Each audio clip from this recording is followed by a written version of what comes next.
امروز اومدیم توی آریتزیا. تلفظش درسته؟ شیری؟ حالا من میترسم دیگه بچه‌ها. همه دوستان میگن ما میترسیم حتی ABC هم درست تلفظ به خدا من که اصلا الان هیچ چیزم اینطوری هم که الان آبروم میره، اینا اشتباه میگم اونا اشتباه میگم. ولی anyways اومدیم تو آریتزیا که یه برند کاناداییه. میخوایم که یعنی من میخوام شیرین رو استایل کنم، خودش که واقعا خوش‌ایکل‌ترین و خوش استایل ترینه. ببینید و من عاشق موهاش اصلا یه بزنم خودش این مو نبود شروع از نگاه نمی‌کرد.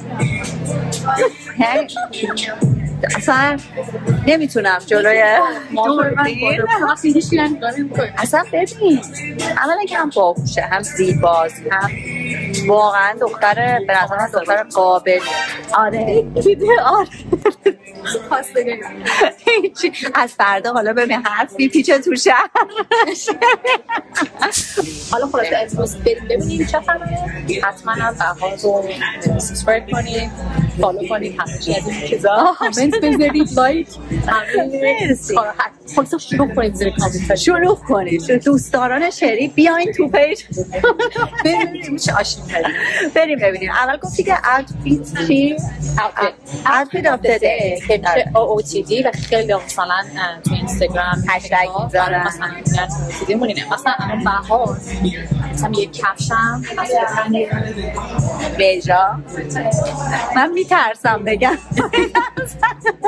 بیجا بعد پیرهنه زارا اکسسوریات ساعت دستمه ایناست که مال یه دیزاینر ایرونیه. عینکم لوه وست که بچه کیفش هم سلی بله بعد دیگه همین دیگه در همین حد بریم. آره بریم گن OOTD یا outfit of the day و بعدم حالا میخوایم بریم تیکه تیکه لباسا رو ببینیم دیگه. کلا مثلا فشن فرق میکنه هم توی آمریکا با اروپا و ایران. خیلی فشن شبیه اروپا است و هم یکم متفاوته. همینجوری ببینیم جلو تفاوت‌ها رو میفهمیم. بریم. الان آریتزیا جزو چه کاتگوری از فشن؟ آریتزیا حالت کژ یعنی کژوال بهش میگن کژواله و خیلی اثلیژر داره. اثلیژر ترکیب اتلتیک و لیژر که یعنی مثلا هم ورزش میکنی هم خیلی شیک باشی، کیوت باشی. خب مثلا خیلی مثلا برای سفر دوست دارم همش داری میری پیاده روی این ور اون ور این کارا هی درس اپ کنی. از این ورم شیکه، قشنگه، کیوته. خب خیلی اثلیژر داره و خیلی حالا مثلا برای چیزای سرکاری هم خیلی داره، فرمال هم زیاد داره، بزنس اتایر داره. اتایر هم یعنی همون لباس. این شبیه بچه‌ها به این میگن که شبیه دیور زده. دقیقاً اسکی رفت. آره خیلی برندینگ کار میکنن. بعدی هم استاد ولیش میگن DUP. آره این شبیهش درسته. آره این های کپی و فیک نیست، شبیهشه. خیلی هم کیوت. الهام گرفته ازش. چقدر باحاله. نایس. فکر کنم مال دیوره. شری خیلی جالبه که بدونیم مثلا فکرم 5-6 هزار دلاره. ایون مور. مثلا سایز بزرگش فکر کنم یه چیز نزدیک $7,000. It reminds me of Dior. چقدر کیوت. این مدل کیفا رو بگو چی میگن؟ توت بگ میگن. آره توت بگ. بیشتر برای من توت بگه. هرچی که بزرگتر باشه بیشتر توت بگه. چیزایی که اتفاقا ببینن توی ایران نداشتیم توت بگ بود. دختران توت بگ یعنی حالت کنفی. آره کنفی ها اصلا نداشتیم ولی اینجا خیلی بوده. الان هم امسال هم خیلی مد شده. از جمله منو بهار دختر.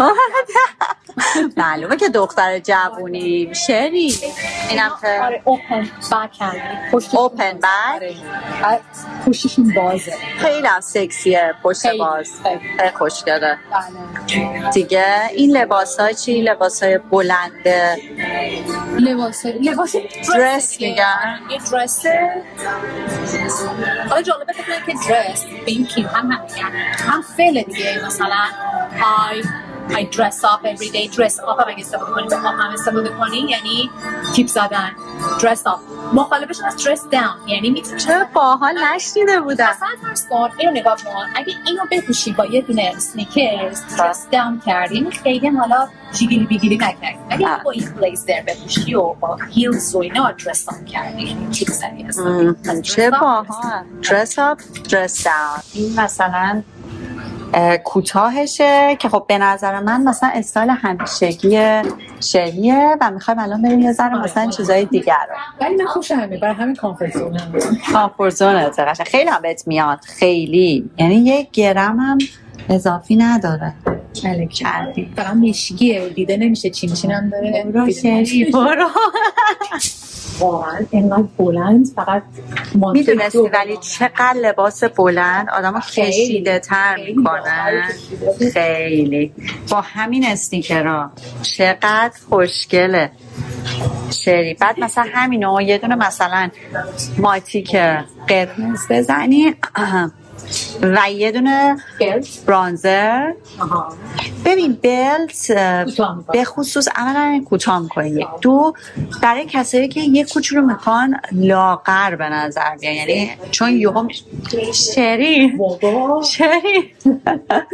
برای اینه که مثلا یه موقع دیدی خیلی ها مثلا احساس راحتی ندارن توی لباس یه سر از بالا تا پایین تنگ، میتونن یه دونه کمر پهن حتی ببندن و تمام شکم و پهلو و اینا رو راحت جمع میکنه و اصلا میشکنه لباسا.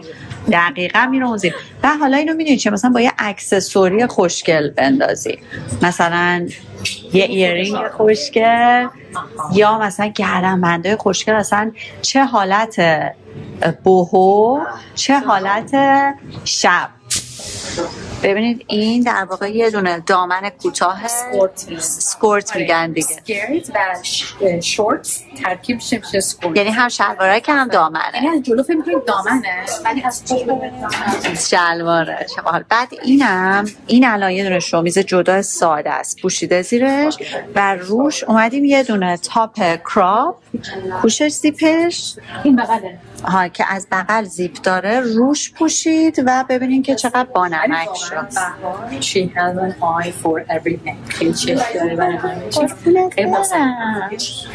خب این فقط باید بره زیر، اینو باید صاف و سوش. آره ببین ولی من فکر کنم به نظر باید گشادتر باشه. ببین باید تنگتر، یعنی باید کیپ بچسبه بهت، میدونی مثلا با یه مثلا شرت یه ذره این یه ذره گشاده کژوال مثلا خب شورتس میپوشن یه ذره بهش شاید نخوره ولی خیلی استراکچر باحالی داره. خیلی کیوت شد. خواستین به من زنگ بزنید حسابی خیلی جلسه خیلی وقت میگید. خب یه دونه استایل دیگه الان خب خیلی دنیم یا همون جین و اینا خیلی موده و اومدیم یه دونه کراپ تاپ جین رو یه دونه شرت، درست میگم استاد؟ پوشی کراپ تاپ با بگی هست یا کارگو هست که دنیم هم هست پوشیدن، بعد خیلی بگیه خیلی بانمک شده شری. خلاصه دیگه وایسا الان یه عکس هم اینطوری ازت بگیرم. ببینین شما میتونین یه کراپ تاپ جینو روی یه دونه شرت بردارین و اینطوری بپوشین. حالا زیرتون رو حتی میتونین چیزای دیگه مثلا شلوار جین تنگتر اگه دوست دارین بپوشین. چقدر این بانمک شد شری تو تنت. خیلی It's you. دیدی؟ دارم هرچی در چنته دارم انگلیسی استفاده. به نظر من استایل داشتن یا استایلیش بودن اصلا این نیستش که تو لباس گرون بپوشی. آره دیدی بعضیا میگن که مثلا اگه استایل داشته باشی حتی گونی هم بپوشی خوشگله. نه کاش واقعا من بودم، ولی واقعا اینو بدونین که لباس یعنی خوشتیپ بودن به لباس و اکسسوری برند داشتن فقط نیست. باید بلد باشی اولا که میکس هم مچ کنی. چی میاد دقیقاً بادی تایپ رو بشناسی دقیقاً و بتونی مچ بکنی. دقیقاً یعنی باید شری داره خیلی آروم از اون تو حرف میزنه، من بهتون میگم میگه بادی تایپ تو یا نوع فرم بدن تو بشناسی و بتونی میکس اند مچ کنی، با هم رنگ و استایل و اینا رو جور کنی. و من خودم مثلا همیشه لباسام اکثرا مثلا برند زارا و اینا رو چی میگن توی فشن شری؟ فست فشن. من اکثر لباسام فست فشنه. مثلا حالا کیف و کفشم مثلا یه ذره دوست دارم که یه ذره قرتان‌تر باشه، وگرنه تمام لباسای من فست فشنه. و به نظرم مهم اینه که رنگی که بهت میاد، کالر هارمونی که با هم داره، چی میگم، هارمونی رنگی که با هم داره و به فرم بدن چی میاد. مثلا من خودم میدونم که آقا جان مثلا من همیشه پهلو دارم، باید حواسم باشه یه جوری یه کاری بکنم که پهلوامو کاور کنم. دروغ نمیگم. این فالبیه. نه بابا اصلا این حرف. کاش 2 تا جوی بودم که یک کله داشتم. ولی باید بدونید که چه لباسی بهتون میاد و فرم بدنش رو بشناسید. این باعث میشه که اون لباس تن شما خیلی قشنگ دیده بشه. رو پشت پرده واسه. حالا به من بپرسی این به این لباسا چی میگن شری؟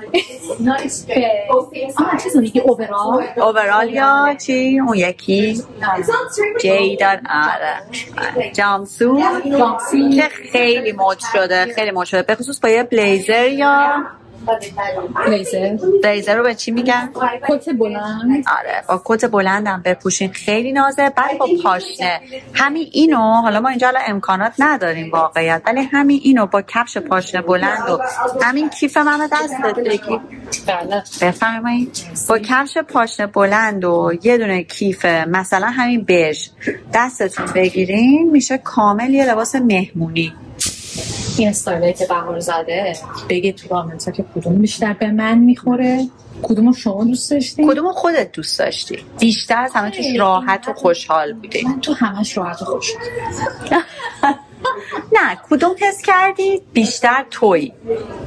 همش. راست میگی؟ چه بانمک. من خودم حس کردم تو اون جینه رو. آره خیلی راحت. آره خیلی اون مشکی بلندرم حس کردم تویی. آره. یه اصطلاح ببین، یه اصطلاح فشنی هم بهمون یاد بده و برو. اصطلاح این همه یاد دادی ولی به عنوان آخریش خیلی دخترها میگن میخوان بگن مثلا این بهش این میخوره، مثلا it's giving bridesmaid، مثل bridesmaid ساخت شهر چون سفت پوشیدن. it's giving summer in Europe، it's giving یعنی چی گفتی it's giving؟ مثل این میبینه اینو میزنه، مثلا این لباس مثل سامر اروپاست. یا مثلا میگن it's a vibe یعنی که به میاد میخوره، حال میکنه. چه جوری این همه اصطلاح بلدی؟ سوشال میدیا خیلی میبینم، کیفا میکنم و خب دیگه بدم پیکاپ میکنه دیگه.